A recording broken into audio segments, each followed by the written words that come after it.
Hello everyone, this is Dr. Kother coming to you from Muscat, Oman. Today we are going to talk about dyspraxia in children and educational accommodations that can help them in the classroom.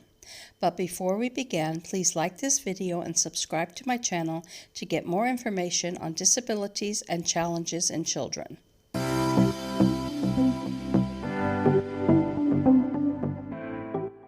What is dyspraxia?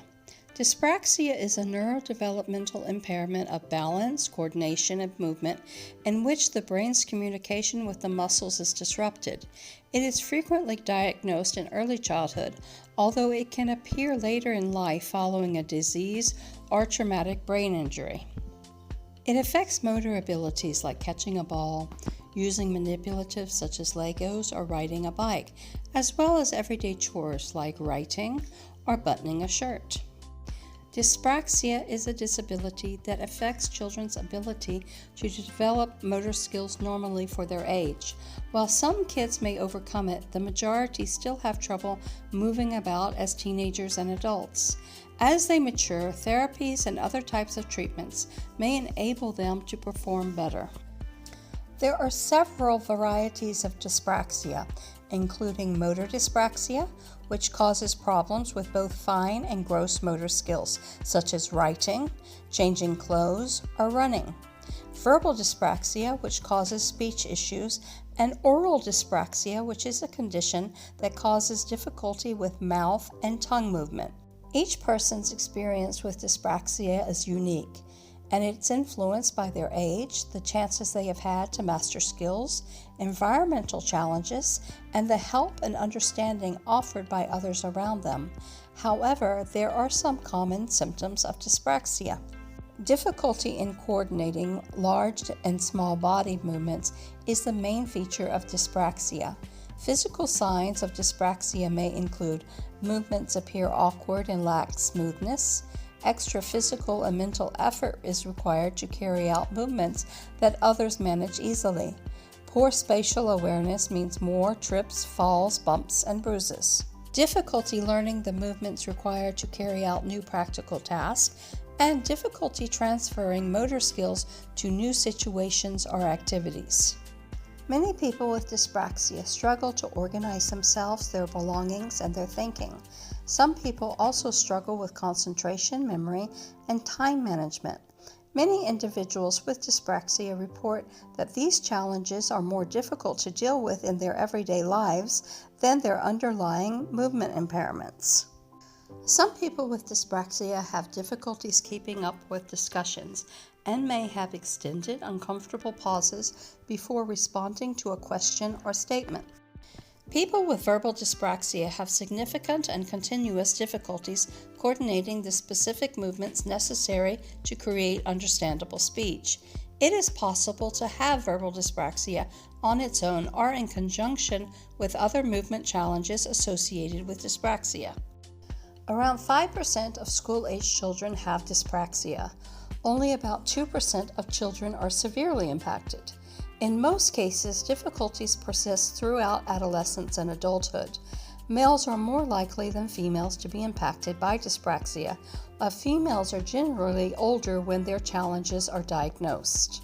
Early identification of dyspraxia allows for the identification of a person's physical, learning, social, and emotional requirements, as well as the provision of support to help them attain their full potential. What causes dyspraxia? Dyspraxia is caused by a breakdown in the way that the messages are sent between the brain and the body. The reason for this disruption is not understood. However, being born prematurely, having a low birth weight, and having a family history of coordination problems increase the risk of someone having the condition. Dyspraxia does not result from brain damage, illness, or injury. In most circumstances, the reasons for a person's dyspraxia is unknown. It is unlikely that there is a single explanation to why a person's mobility skills are not developed as their abilities in other areas. The presence of many, although not all, of these signs might suggest that a child has dyspraxia. Difficulty in keeping friends and judging how to behave in company. Movements appear awkward, slow, or hesitant. Has difficulty managing time, often loses things. Anxious and has low self-esteem. Needs to be taught physical skills rather than picking them up instinctively. Difficulty paying attention, reacts to all stimuli without discrimination. Works better one-to-one or in small groups. Has difficulty following instructions. Frequently trips and falls. They may have a poor pencil grip. Writing is slow and immature.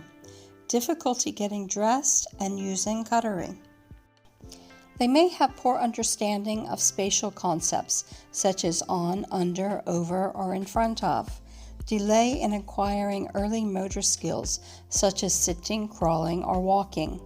Difficulty in running, jumping, hopping, catching, throwing compared to other children. While occupational, motor, and speech therapies can help, dyspraxia is not something that a child will outgrow. It's a lifelong condition. However, in addition to therapies, simply listening to your child and assisting him or her in processing the feelings that they have encountered during the day can be very beneficial to them. Because people with dyspraxia frequently struggle with sequence organization and talking about their day, breaking actions down into distinct steps might assist young children develop their storytelling abilities. Rehearse the order of daily tasks such as getting dressed or eating breakfast. To help your child learn planning skills, you may want to try to keep a family calendar, make lists on whiteboards, and provide additional tools to help your child, such as properly labeled folders and containers for storing toys and school assignments. A child can be highly creative and intelligent, but still struggle with classroom learning challenges that prevent them from keeping up with their peers. Identifying learning difficulties is often the first hurdle because when it goes undiagnosed, dyspraxia can wreak havoc on a child's self-esteem and emotional well-being. In the past, teachers were more likely to mistake symptoms of dyspraxia for acting out and label children as lazy or disruptive.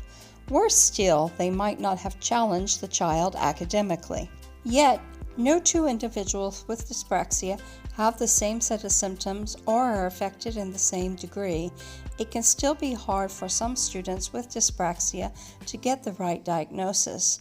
This is particularly the case for those who are excessively fidgety, have trouble sitting straight at their desk, and tend to lose their homework and confuse deadlines and task specifications. How can teachers help? Because dyspraxia often impacts writing, reading, and spelling abilities, a child with dyspraxia may require more time to process new tasks. They might also experience more success when they learn material through repeated repetition and step-by-step approaches. Just being aware of a student's individual learning needs can make a difference. Teachers who are sensitive to dyspraxia are less apt to criticize and reprimand classic dyspraxic behavior and more able to support a child by adapting classroom activities and teaching learning strategies. Help students with organization and planning by giving structured assignments with clear directions, and remember to provide plenty of feedback and praise when it's due to keep students motivated. Here are a few more tips you can try.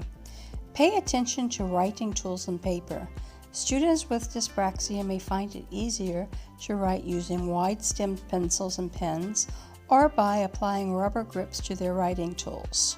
Keep in mind that ballpoint pens can sometimes release an excessive amount of ink depending on how they are manipulated, so stick with felt-tip pens or pencils and keep plenty of erasers handy.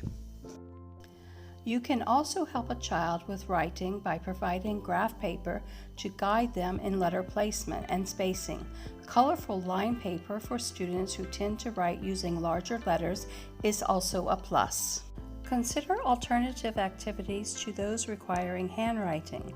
Writing things out by hand can be very frustrating for the child with dyspraxia and can cause them to struggle and keep up and follow your lesson.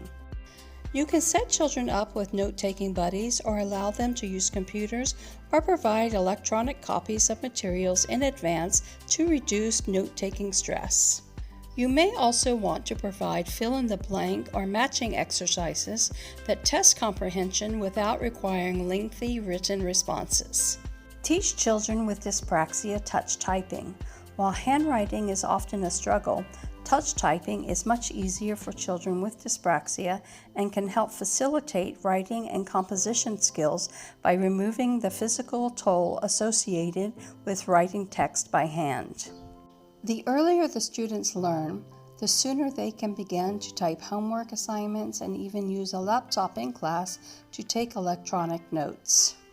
Consider adjusting seating plans. It's often beneficial to place students with dyspraxia in front of the room so that they have an easier view of the board. They may also find it easier to concentrate when distanced from doors, windows, bulletin boards, and other classroom distractions. This is an important consideration for teaching students with ADHD as well. Also, provide breaks in the schedule. It can make a huge difference in concentration abilities if a child with dyspraxia is given an opportunity to pause, get up from their desk, stretch and move around before continuing on with a lesson. This is also a useful technique for other students who are displaying inappropriate classroom behavior or showing signs of emotional distress and frustration with an assignment or task. Make sure you give plenty of extra time.